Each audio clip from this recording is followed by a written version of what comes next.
All right. He's talking to the guys about reality. Hey, the days are coming when you're going to want a day like today, when you're with the Messiah.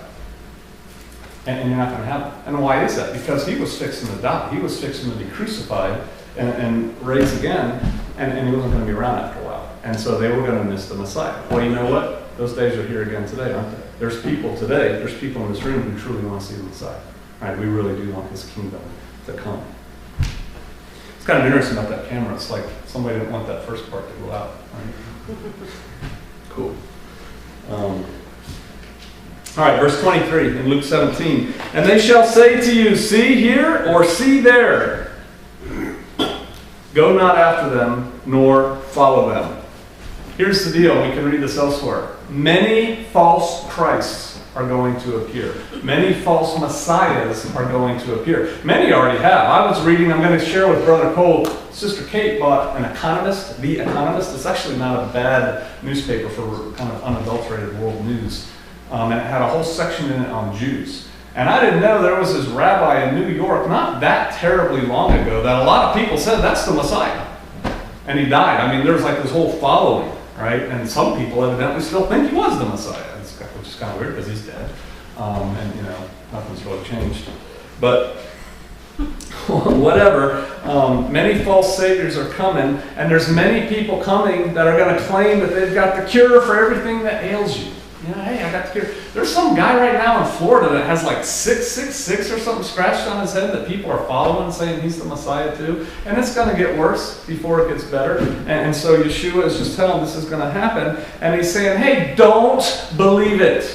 Don't follow them. When they say, hey, check it out. The Messiah's back. Jesus is back and he's over there. He's in the desert. Or Jesus is back and he's in Israel. Or Jesus is back and he's in, pick a place. Arkansas in the Ozarks.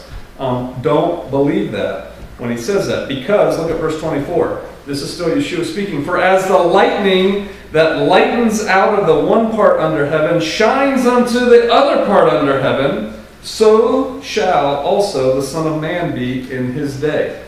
Here's the deal. You do not have to believe somebody. If I stood up here today and said, Yeshua HaMashiach is back and he's living in Fayetteville, Arkansas, that's a lie. And you know it's a lie because nobody is going to have to tell you when he comes back.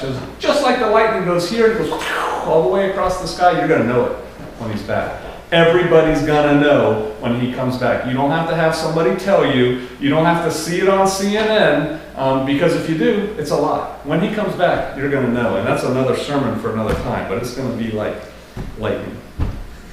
Okay, so they wanted this kingdom right then. They're like, hey, we want this kingdom. Give us the kingdom. We want it now. What's it going to be? Verse 25. But first must he suffer many things and be rejected by this generation.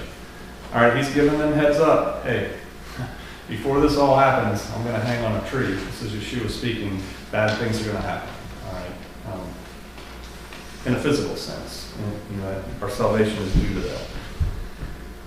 So, he's telling them that's what's going to happen before he comes back. So what's it going to be like when he does come back?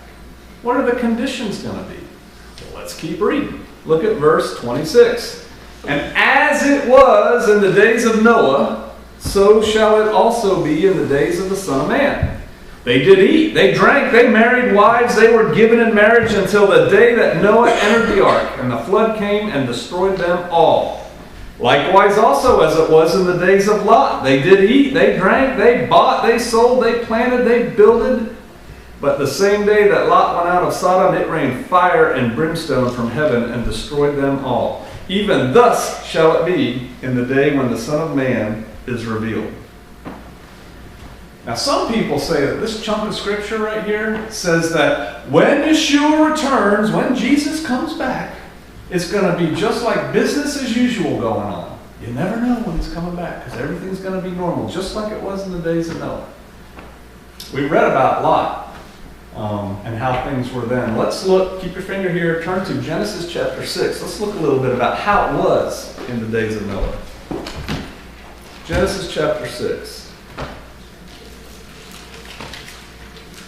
As it was in the days of Noah, and it came to pass, this is in the days of Noah now, Genesis chapter 6, verse 1. When men began to multiply on the face of the earth and daughters were born unto them, that the sons of God, that's angels, saw the daughters of men that they were fair, and they took them wives of all that they chose. Now those are fallen angels that did that. Those aren't the good angels. And the Lord said, My spirit shall not always strive with man, for that he also is flesh. Yet his days shall be 120 years. So basically, hey, lifespan just got shortened incredibly to 120 years. There were giants in the earth in those days, and also after that, when the sons of God came in unto the daughters of men, and they bare children to them. The same, that's the children, became mighty men which were of old, men of renown. And God saw that the wickedness of man was great in the earth, and that every imagination of the thoughts of his heart was only evil continually. And it repented the Lord that he had made man on the earth, and it grieved him at his heart. And the Lord and Yahweh said, I will destroy man whom I have created from the face of the earth, both man and beast, and the creeping thing, and the fowls of the air, for it repents me that I have made them. But Noah found grace in the eyes of Yahweh. These are the generations of Noah. Noah was a just man and perfect in his generations, and Noah walked with God. These fallen angels came down, got human women pregnant, had these offspring that aren't supposed to be here. And Noah, his line was not affected by that. Noah's line was not polluted by the Nephilim. Noah was a just man and perfect in his generations, and Noah walked with God. And Noah begat 3 sons, Shem, Ham, and Japheth. And the earth also was corrupt before God, and the earth was filled with violence. And God looked upon the earth, and behold, it was corrupt. This is the days of Noah, for all flesh had corrupted his way upon the earth. And God said to Noah, The end of all flesh has come before me, for the earth is filled with violence through them. And behold, I will destroy them with the earth. Make thee an ark of gopher wood. Rooms shalt thou make in the ark, and shalt pitch it within and without with pitch. And this is the fashion which thou shalt make it of. The length of the ark shall be 300 cubits, the breadth of it 50 cubits, and the height of it 30 cubits. A window shalt thou make in the ark, and a cubit shalt thou finish it above, and the door of the ark shalt thou set in the side thereof, with lower, second, and third story shalt thou make it. Behold, I, even I, do bring a flood of waters upon the earth to destroy all flesh, wherein is the breath of life from under heaven, and everything that is in the earth shall die. But with thee will I establish my covenant, and thou shalt come into the ark, thou and thy sons and thy wife and thy sons' wives with thee, and of every living thing of all flesh, 2 of every sort shalt thou bring into the ark, to keep them alive with thee. They shall be male and female, of fowls after his kind, and of cattle after his kind, of every creeping thing of the earth after his kind. 2 of every sort shall come with thee, to keep them alive. And thou shalt take unto thee all food that is eaten, and thou shalt gather it to thee, and it shall be food for thee and for them. Thus did Noah, according to all that God commanded him, so did he. Okay, let's flip back to Luke. That's what was going on in the days of Noah. Does that sound like business as usual? Right? Because people say, oh, that just shows they were giving and taking and wives and they were doing this. That's just business as usual, because you never know. I mean, does fallen angels coming down and having relations with human women and having these Nephilim offspring, does that sound like business as usual? It does not. There were giants in the day of Noah. Does that sound like business as usual? No. What about Lot? You know, angels visiting, coming to the guy's house, to Lot's house, and then the whole town of dudes showing up at the house, surrounding it, and they basically want to rape these angels? I mean, does that sound like business as usual is going on? It doesn't sound like it to me. Here's the deal. The times will not be normal as we think of normal. The times will not be business as usual when Yeshua returns. You don't have to turn there, but Matthew 24:21, which is part of your homework. I'm giving you guys homework today. We can read this. For then there will be great tribulation, such as has not been since the beginning of the world until this time, no, nor shall ever be. That's what's going to happen when the Son of Man comes. It's going to be terrible like it's never been before and it's never going to be again. That's not business as usual. Revelation 6, verse 15 and 16. It's on the back of your program. You don't have to turn there. And the kings of the earth, the great men, the rich men, the commanders, the mighty men. And we were just talking about some of those guys in the opening today. Every slave and every free man hid themselves in the caves and in the rocks of the mountains, and said to the mountains and to the rocks, fall on us and hide us from the face of him who sits on the throne and from the wrath of the Lamb. It will not be business as usual when Yeshua HaMashiach returns in glory. Things aren't going to be normal. And so people who say that are misinterpreting that verse. Jesus is using the accounts of Noah and Lot to illustrate what it's going to be like when he comes, to show you that, one, it's not going to be normal. It's going to be pretty crazy by common standards today. And also to show you something else. In both of those cases, this is pretty cool. This is cool for us. I just got goosebumps. God delivers his people. Then he brings judgment. He delivers his saints, and then he brings judgment. I mean, praise him. Hallelujah. Right? I mean, that's something we don't have to worry about too terribly much. Yeah, terrible things are coming, but he delivers his people. And here's another sermon for another time. He always preserves a remnant. Always. Back in Luke, verse 31. In that day, he which shall be upon the housetop and his stuff in the house, let him not come down to take it away. And he that is in the field, let him likewise not return back. Look at that next verse. Remember Lot's wife. One verse. Remember Lot's wife. Whosoever shall seek to save his life shall lose it, and whosoever shall lose his life shall preserve it. I just did a video on this recently. Where are your priorities? Your personal priorities. When you boil it all down to just life and you walking and breathing on this earth, where are your priorities? And what do you value? What do you hold dear? What is driving you?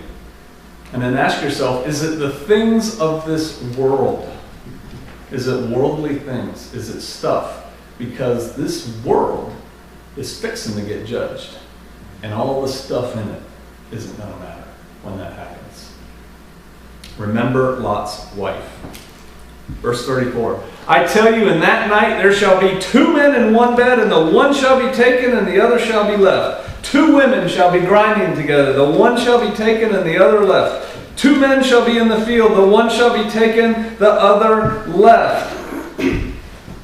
I have heard so many people use these verses right here to support the so-called rapture theory, the rapture lie that so many people believe about. Oh, we're going to get sucked out of here before the tribulations come. We don't have to worry. There's 2 guys in the field and one gets taken, just like the Left Behind series. Or you can see bumper stickers on cars, something about, I'm out of here when it comes, and they show pictures of like clothes laying on the ground, and there's like no people in them. So it's like, where'd they all go? Oh, they were all the good people. They were all raptured, right? 2 are in the field, one's taken, one stays back. Man, let's look at that. That's crazy. Before we look at the non-rapture part, check this out though. There's 2 guys in bed, right? One's taken, one's gone. And that was cool then, in colonial America, you could sleep 2 guys in a bed too, sometimes 8. There's one bed, come on, we gotta sleep somewhere. Doesn't mean a lot of stuff was going on. So 2 guys are in bed, one's taking the others, and then there's 2 women grinding, one's taking the other's going. Wait a minute, 2 guys are in bed, it's nighttime. 2 women are grinding, it's daytime. What's going on with that? It's because it's going to happen all over the world at once, in the twinkling of an eye. Pow! When Yeshua returns, all right? When he returns is when this is going to happen. So one, it happens all over the world. And people say, well, that could still support the rapture theory because it's going to happen all at once. Right, that could. I'm just telling you, it is going to happen all over the world at once. But you do not want to be the one that is taken. All right? If it's me and Bob, and we're working in the field, I really hope it's Bob that's the one getting taken, not me. And we're going to look at that. Who was taken in the days of Noah? Who was taken by the floodwaters? The evil people. Who was taken by the rain in Sodom and Gomorrah? that rain of fire and brimstone that came down and took those people away. The wicked people. Who remained? Noah remained. Noah and his family. Lot remained. He wasn't taken. He was still there. The bad people get taken. You don't want to be taken. That so-called rapture is a lie. And a lot of us grew up with that lie and still have like little troubles things, and maybe some people on TV do or YouTube do. And so let's get one more piece of proof. Turn to Matthew. Keep your finger here. Turn to Matthew chapter 13. Matthew chapter 13. You should see it with your own eyes. And if you already know this, you can bring it up to somebody else. Matthew 13, verse 24. Another parable put he forth. Yeshua is going to tell another parable to them, saying, the kingdom of heaven is likened unto a man which sowed good seed in his field.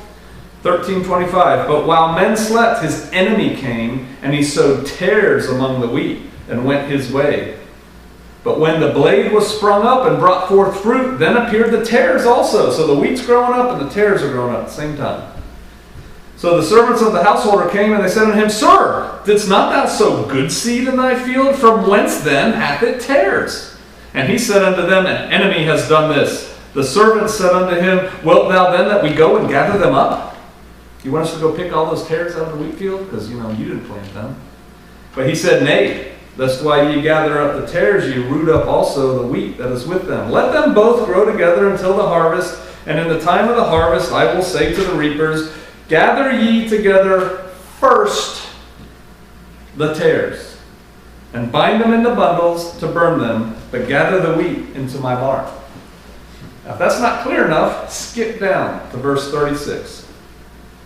And then Jesus sent the multitude away, and he went into the house, and his disciples came unto him, saying, Declare unto us the parable of the tares in the field. They're like, hey, we don't quite get that. Can you explain that to us? So, we shouldn't feel horribly bad when there's things in the Word we don't understand. These guys are walking, talking, breathing with the Master, and there's things they don't understand. But we have a patient Master. Verse 37. And he answered, and he said unto them, He that sows the good seed is the Son of Man. The field is the world. The good seed are the children of the kingdom, but the tares are the children of the wicked one. Okay, so the field's the world, good seed is saints, bad seed is children of Hasatan. And the enemy that sowed them is the devil. There it is in clear English. The harvest is the end of the world, and the reapers are the angels. Okay, so now we're getting what we're talking about today, the end of the world. As therefore the tares are gathered and burned in the fire, so shall it be in the end of the world. The Son of Man shall send forth his angels, and they shall gather out of his kingdom all things that offend, and them which do iniquity, and shall cast them into a furnace of fire, and there shall be wailing and gnashing of teeth. And then shall the righteous shine forth as the son of the kingdom of their Father. Who has ears, let him hear. So again, who gets taken in that parable? The tares get taken, the children of the wicked one, and they get taken first. You don't want to be raptured out of here. That's not a good, don't get on that truck. We were just watching another movie. I said, we're never getting on the truck. Don't get on that truck. The rapture's over here. Come on, all you good people. No, you run the other way. Back in Luke. Almost done today. Verse 34. I tell you, in that night there shall be two men in one bed, and the one shall be taken, and the other shall be left. Two women shall be grinding together, and the one shall be taken, and the other left. Two men shall be in the field, and the one shall be taken, and the other left. And they answered, and they said unto him, Where, Lord? Where are they being taken? And he just told them there's all these people going to be taken. And they're like, hey, well, they're being taken. Where are they being taken? Are they going to heaven? Are they going with you? Are they going to the coffee shop? Where are these people going? And he said unto them, Wheresoever the body is, thither will the eagles be gathered together. What's that even mean? You got to look that up. The body, wherever the body is, that's where the eagles are going to be all together. So that's how you'll know where they are. The body, if you look that up, is a corpse. It's a decaying corpse. And eagles aren't eagles. Eagles are vultures. So where are they going to be taken? You'll know where they're being taken, because where their body is where the corpse is, where the eagles, the vultures, are going to be feeding on their dead bones. All right? You don't want to be there. You don't want to be in that pile of bodies that the vultures are feeding on, the buzzards. And so, do you want to be taken in the rapture? No, you don't. Don't go there. Your homework. I rarely give homework, but you've got it this week, and I wrote it on the back of your program. Read Matthew 24, the whole chapter. Read Mark 13. Read those chapters. Think about today. Think about tomorrow. Matthew 24 and Mark 13. Time is short. It's time for us all, everybody, to get our priorities of life in order. When my kids turn 18, I give them that verse, you know. When I was a child, I thought like a child, acted like a child. When I became a man, I threw away childish things. Time for playtime, it is over. If you do not make the Most High your number one priority in life, number one, over your kids, over your wife, over your husband, over your boyfriend, you're not going to make it. He has to be your number one priority. What does Yeshua want? Everything. He wants everything from you. So, I was just talking to somebody today, Brother Aaron. The Most High is calling his people. He's calling them out of Babylon. He's calling them together. He's calling them to the truth of Torah.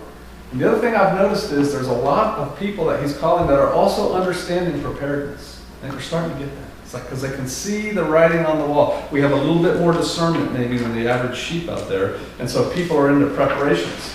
How much are you into preparations? How much are you into Yahweh?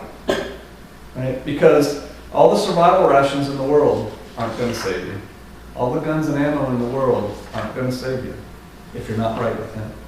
All that is just stuff that moths eat, rust destroys, and it all goes away. And fire and brimstone and flood, and it's just not good. It's not going to help you.